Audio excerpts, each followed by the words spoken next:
So hello friends, welcome to my channel. It's been a long time that I made a tutorial, and in this series we'll see a full-length tutorial of core Java. So in the previous video I have shown you how to install Java in your system. So at initial stage we'll use only Notepad and command prompt to run the Java. In later on discussion we'll see how to run it in Eclipse. So that installation I will upload in later time. So for now I have shown you the video how to download and how to run a Java in Notepad, okay, using command prompt. So in this video we'll see some Java introduction, okay, all the history behind it, okay, and what are the components present in it and what are the basic steps needed and all. So let's look into it. So Java is a programming language originally developed by James Gosling at Sun Microsystems, which is now a subsidiary of Oracle Corporation. So basically it's actually at initial stage Sun Microsystems is an individual company, but now it's been merged with Oracle, and it's releasing a Java where it is called Sun Microsystems Java Platform. And Java applications are typically compiled to bytecode or class file, so that can run on any Java virtual machine regardless of computer. So once you install Java in your system, this JVM will be installed in your system, which can convert this bytecode into a required output, okay. So or it will convert this bytecode to machine language actually, so that can the system can understand.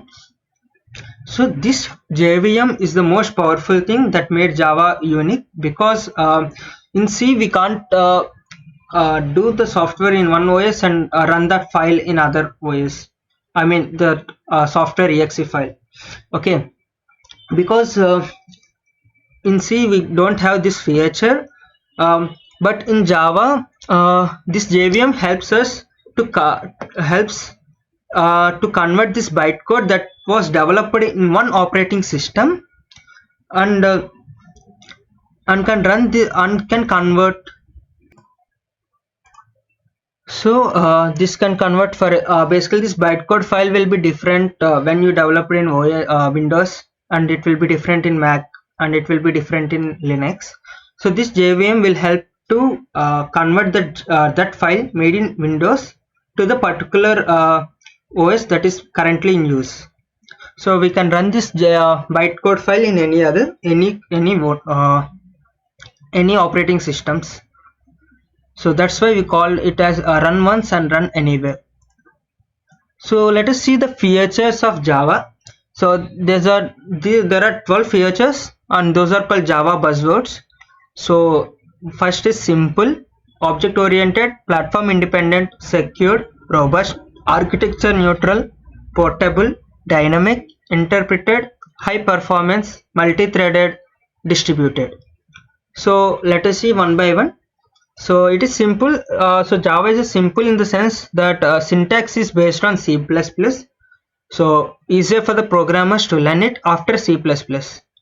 Removed many confusions and or rarely used features, example explicit pointers, operator overloading, etc. So no need to remove unreferred objects because there is automatic garbage collection in Java. So if there is any unreferred objects in the code, it will automatically consider them as a garbage and it will remove. So object oriented. Object oriented means we organize our software as a combination of different types of objects that incorporates both data and behavior. So object oriented programming, or in short OOPS, is methodology that simplifies software development and maintenance by providing some rules.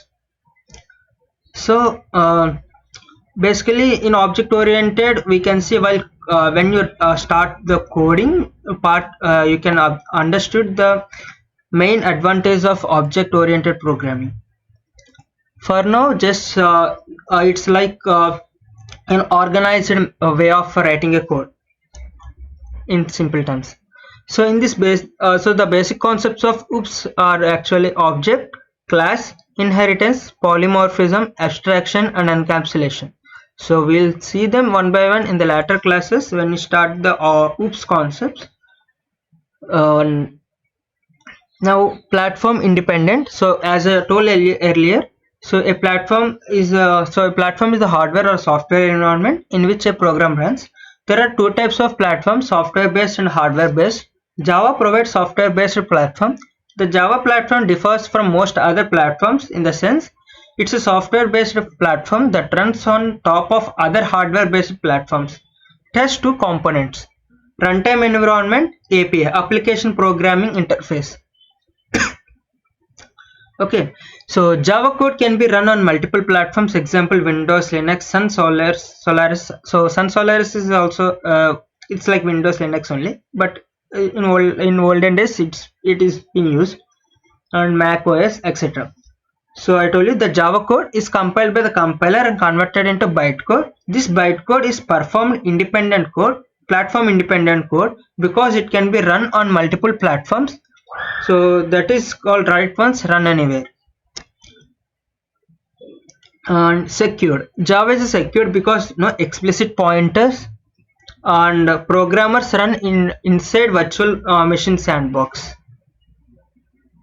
Now robust. Robust simply means strong. Java uses strong memory management. There are lack of pointers that avoid security problems. There is automatic garbage collection in Java, as I told you earlier. There is exception handling and type checking mechanism in Java. So exception handling and type checking in the sense when you enter any invalid syntax, it automatically highlights the code. So basically depends on or when you run the wrong code, it will automatically show where the errors are. So these and all features are present in Java. All this makes the Java robust. So architecture neutral. So there is no implementation dependent feature. Example, size of primitive types is set. So already the primitive sizes of primitive types is already set in the given programs. Now portable, we can carry the Java bytecode to any platform. As I told, this bytecode can be run in can be developed in any other platform and can run in any other platform. High performance. Java is faster than traditional interpretation since bytecode actually fast, but since Java is close to native code, still somewhat slower than compiled language, example C++. So most of the competitive programmers prefer C++ since it is a little bit faster. So distributed, we can create distributed applications in Java like RMI and EJB are used for creating distributed applications. We may access files by calling the methods from any machine on the internet. Now multi-threaded.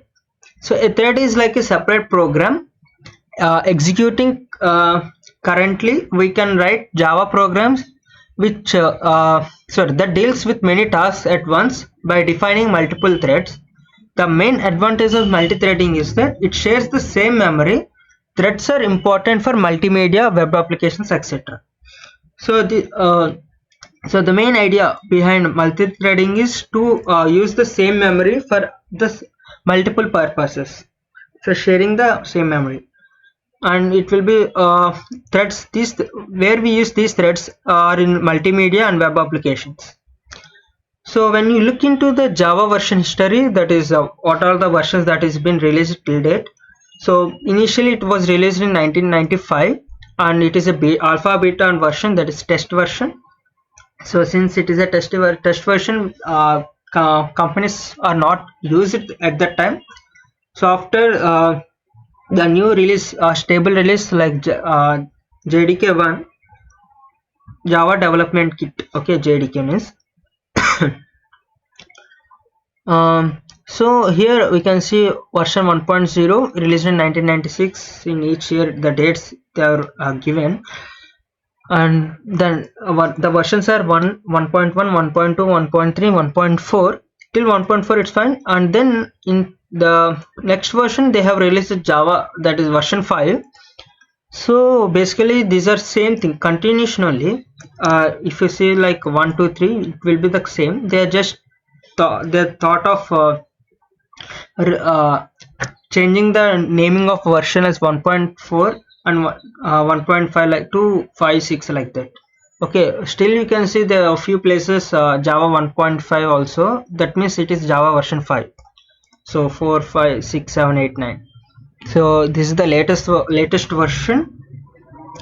And so let us see some of the keywords in Java. So most of the keywords you see here are similar to C, if you are familiar with the C program.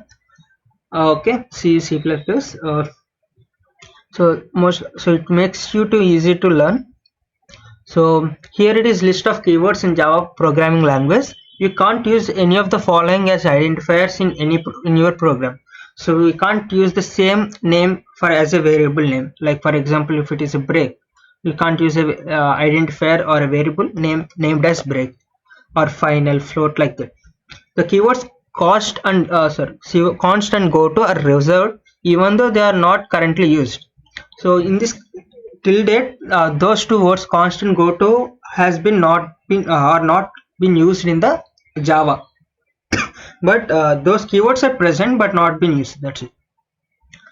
And currently used, true, false and null might seem like keywords, but they are actually literals. You can't use them as identifiers in a program. So basically true, false and null are basically like values. Those are not keywords. Okay, literals means for example, if you write if true, so that true is called literal. Okay, if false, that's what. And you can see there are 50 of them. In this also, 1 star means not used, so that is constant go to. 2 star is basically few keywords are added in the later versions of Java, like strip fp, that is added in Java 1.2 version, and asset has been added in 1.4. enum has been added in 1.5. so I told you 1.5 and 5 is the same thing. Okay, so let's see the basic structure of Java program. So this is the basic structure. If you want to write the Java code, the basic so these are the ways we will have to write. Okay, or these are the lines. There are many optional things. The main part is the last one, but if you want to write, we can write this one. So documentation session, it's optional. Package statement is optional. Import statement is optional. We won't much deal with these two. We'll use some places import statement, and interference statement is also optional. Import actually is also optional, depends. And class definition is optional, so this is also optional, but we'll see. Initially we'll only use one class in a single program. Later on stages we'll use multiple classes in a same file, so there we'll have to use class definitions. And main method class, so what is the difference between this fifth point class and the second main method class is, so when you're writing a program, the main function is the compulsory. Okay, but we should be written only once, and if you write 5 classes in a single code, in only one class the main function should be there, not in every class. And main function is mandatory, because if you want to run that file, main function should be there. If you didn't write, we can just compile it, but we can't execute it. If you execute, it will say it will show you an error, missing main method. So when you write a main function in a class, that class is called main method class or main class.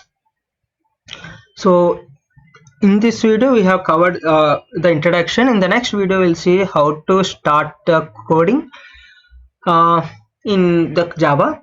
Okay, so we'll use Notepad for now. When you are familiar with coding, we'll go switch it to Eclipse.